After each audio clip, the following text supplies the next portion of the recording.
All right, let's find out how to get the surface area of a surface of revolution. So what we've done here is we've taken a little section of the function f of x, and then we revolved it around the y-axis. We spun it around this way and traced out this surface. So the surface has axial symmetry, and we want to get the area of that weird curvy surface. So we take a physical integration kind of approach to this, and we're going to slice it into infinitesimal little elements that hopefully we can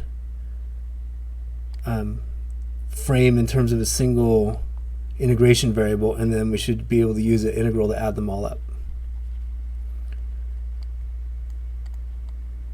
All right, so to be clear, I got to draw the back half of this because this is not a disk, it's a ribbon, because this is a surface and not a solid. Now there's a little thickness to the ribbon that I showed there, and if I pop this out, I just want to show it a little bit bigger.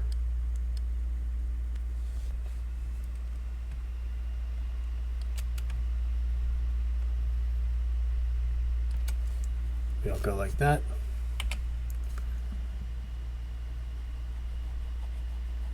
There's that little thickness to the ribbon, and it is superimposed on the curve of f. So f continues out of this side and continues out of this side.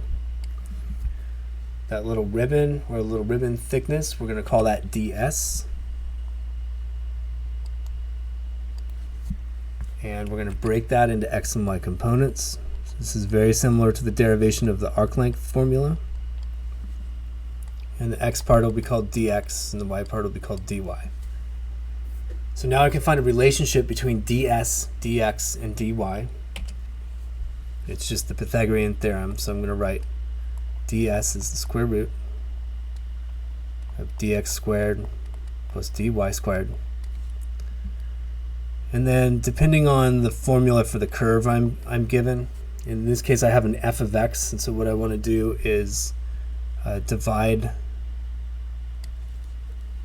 divide out a dx squared, or factor it out is another way to say it. And the reason I want to do it that way is because it leaves me with a dy dx squared in there, and that's just f prime of x. Before I get ahead of myself, there's my dx squared.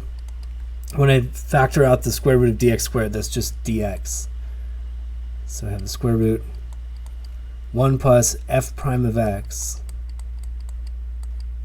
squared dx. And so that little contribution to arc length, or the thickness of this ribbon, is given by that expression.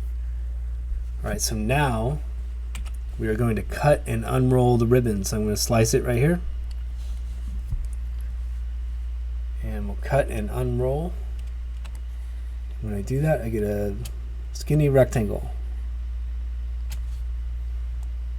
And the little thickness we just found is right there. That's ds.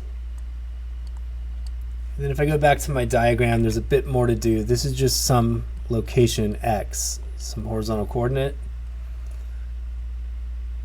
And so that distance from the y-axis to that location x is actually the radius of the little ribbon. So the ribbon has a length of 2 pi times the radius. So that'll give me that 2 pi x right here. And I like to call this little area contribution dA, and that's going to be 2 pi x ds. So we're getting close now. I need to go ahead and put in, I'm changing colors too much. Here I go.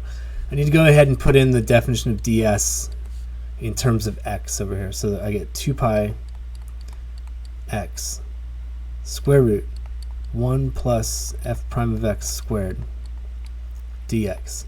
Now that that's all phrased in terms of a single variable, it's ready for the integration.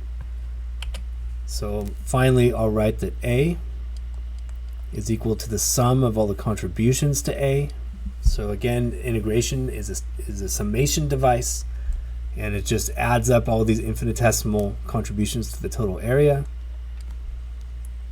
And I can put in my little dA, my formula for dA, 2 pi x root 1 plus f prime of x squared dx as x goes from whatever the limits are. I'll just say x1 to x2.